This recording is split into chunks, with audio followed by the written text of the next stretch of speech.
First, obviously, is the current coronavirus crisis. We have 26 million people, at least, well over 26 million, out of work as a result of these onerous shutdowns by state governments of virtually everything in their states. New York, New Jersey, California, you name it, these major states have shut everything down. Here in the District of Columbia, the city is closed essentially. Maryland and Virginia, similarly, so the D.C. Capital region is shut down. Some states are beginning to open up, and over the objections of the anti-Trump media, who, in my view, want continued economic destruction because of the political and policy benefit to its ideology and its political allies. And so there's this pitched battle over whether or not we're going to continue these senseless shutdowns that are destroying our economy and attacking our freedom.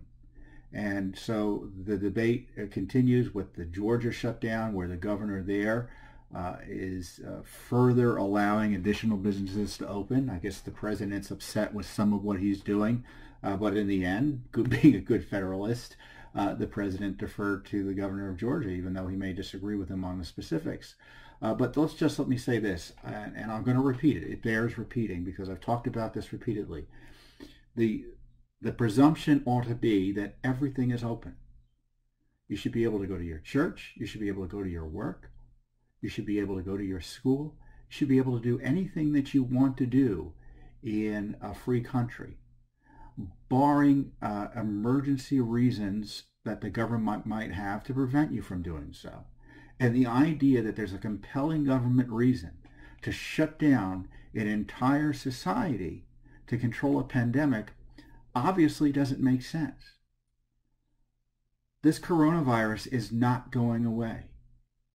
You know, the models have collapsed, so they've came up with new models, and they've collapsed. Now the new mantra is now we have to have testing, or now we have to have cases decline for 2 weeks straight. I don't know why that necessarily gets you to where you want to be, because presumably after it declines for 2 weeks straight and you begin to open things up again, it's going to go up on the uptick because more people will be exposed to the virus. And now the new mantra is, because the testing is obviously a silly hurdle, now the new mantra is contact tracing. Again, they're just making it up as they go along. You've got these public health experts who may be of goodwill, but really are just guessing their way through this crisis. And I don't just, I'm not saying they don't have a right to bring their expertise and advice to the table. But the president and the governors need to look at their advice in the context of the destruction to our economy. There's a local news story here in D.C., the Montgomery County, which is a major suburb north in Maryland.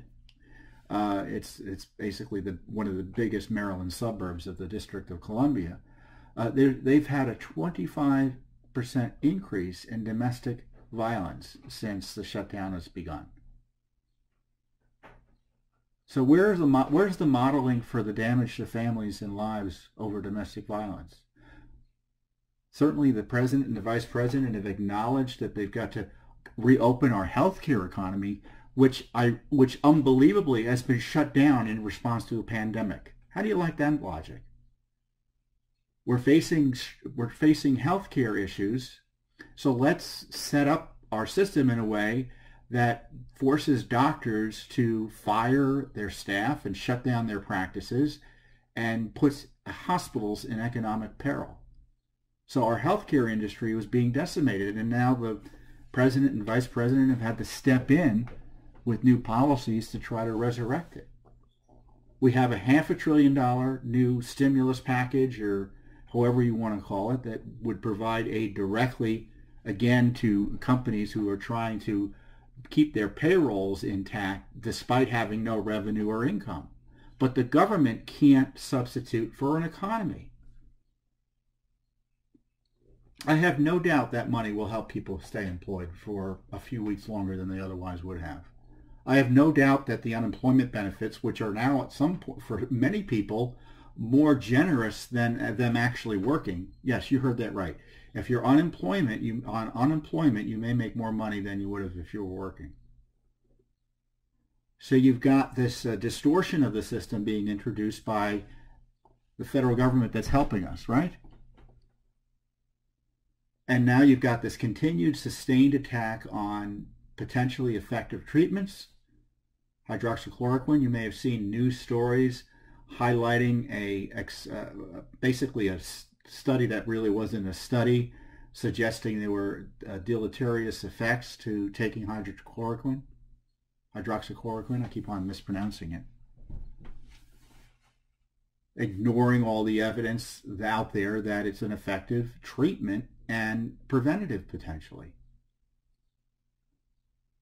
But if you have an effective treatment potentially and a preventative, well, that gets in the way of the shutdown mania, so the media has to suppress it. And of course, if the president was pushing it, then it really needs to be suppressed because of this ideological and political stake that the left media and their political allies have targeting the president over everything.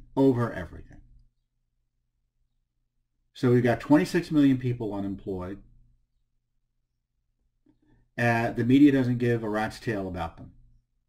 Oh, they pretend to, but they really don't. Because if they did, what would the questioning be at the White House briefing? What would the questionings be? The questions would be, Mr. President, how quickly can we get the government? How quickly can we get the states open? Why are you allowing states to shut their entire economies down for no good reason? What's the scientific rationale behind a shutdown? Broad-based, indiscriminate shutdowns. You know, I've been working with allies, conservative allies, other movement leaders, to try to highlight and educate Americans and educate the administration and governors about the need to get the country back open again. And it shouldn't be at a cost to our liberties. In Washington, D.C., there's no sign the nation's capital is going to be open anytime soon because of this absurd testing standard they have. And now the mayor is announcing that she's hiring 900 contact tracers. I mean, I already told you it's illogical. You know, this shows you that the science is it's just mumbo jumbo in many ways, because you know, those of you who follow this, you may recall that we were told that contact tracing only works when there is a case or two here, a case or there, a case or two there, where they have a limited number of cases that they're trying to track and basically isolate the virus before there's a community spread, right? Well, there's already been community spread. So why this ridiculous process now that we're going to have related to contact tracing? That we need to have thousands of people doing contact tracing. I'm not saying it's not potentially useful as the virus diminishes and you don't want outbreaks popping out. In Washington, D.C., you know what the population of Washington, D.C. is? 700,000, give or take a few thousand. So 1 out of every 700 people will be working for the government doing contact tracing. So the logic is, however insane, that's where this is all going when you hear about phasing in, phasing out, phase 1, 2, 3. It just doesn't make any sense to me. As I said last week, I am done with it. And constitutionally speaking, we are way done with it. To the degree that the police powers of the states allow them to control and limit your freedom to address a public health emergency, they're limited to addressing the emergency. If you've got COVID-19 or your family does, they could probably come and say you're quarantined for now. But the idea that you indiscriminately restrict the freedoms of the healthy and those afflicted with the coronavirus is insane. By their standards, we can never be free again. And this is why you need to push back on your governors, call the White House, let them know what you think. If I were the president, I would be bringing out people, highlighting the necessity of getting people back to work. Because frankly, the doctors, they have interesting things to add in terms of treatment and all of that. But look, that's not the end all and be all. You can't have health without an economy. You can't have health care without an economy. And we don't have an economy right now that's functioning. 26.4 million unemployed at least. And that underestimates it according to many.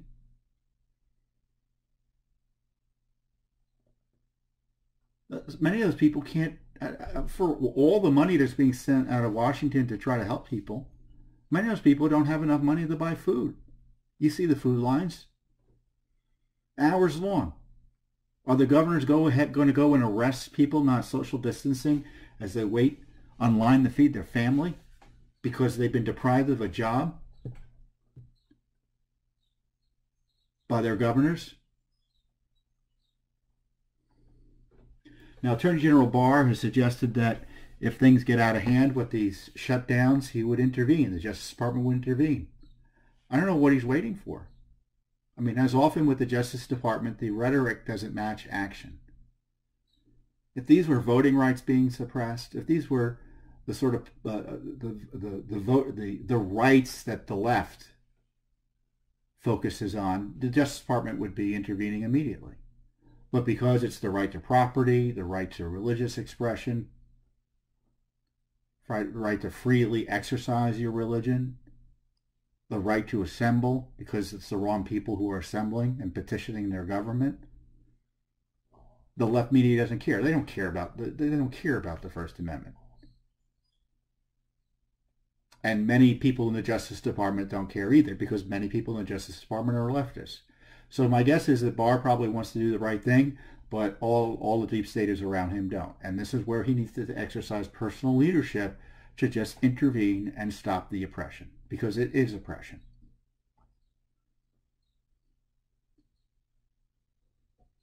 Wow, Judicial Watch has at least 30 Freedom of Information Act requests into the shutdown and the pandemic. So we're looking at it, and obviously we're monitoring the situation and are considering when and where possibly we could file more direct lawsuits to stop some of the worst form of oppression. But I do think the good news is, and there is some good news here, when you look at the states, and I encourage you to go online and check out where, my guess is you already know this since you, I hope, are tracking this pretty carefully, especially if it's your own state. But when you look at all what the states are doing, it's all bending towards opening up. Opening up. The states are opening up, despite the media efforts to suppress common sense. Florida is opening up. Georgia is opening up. All these states are gearing towards opening up. Even the District of Columbia, I was complaining about how slow that process is. We ended up open here in the District of Columbia until June 1st, at least. Which is a calamity, by the way. It's a calamity.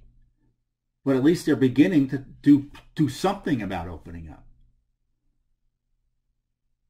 But forgive me for being a little urgent here, but every day our economy doesn't open up is on tens of thousands of people being needlessly unemployed. And if we're going to get the economy back up again, we need to turn it all on. This sort of phased, incremental approach, that's just pure socialism. It's not necessarily socialism in the sense of the economic takeover of the economy, the takeover of the economy by the government. It's planning. It's the socialist engineering of society. That company can open, but that company can't.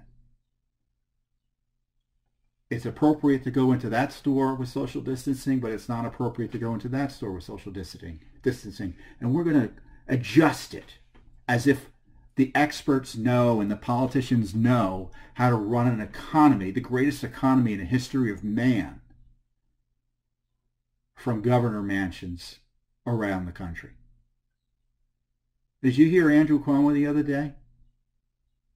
Said, well, if you don't like being fired, you don't like having work because you're not an essential employee, go get a job as an essential worker. I mean, that's the sort of arrogance and tyrannical thinking that, in my view, should require the Justice Department to go in and rescue the citizens of New York from their governor who is suppressing their freedom without any foundation.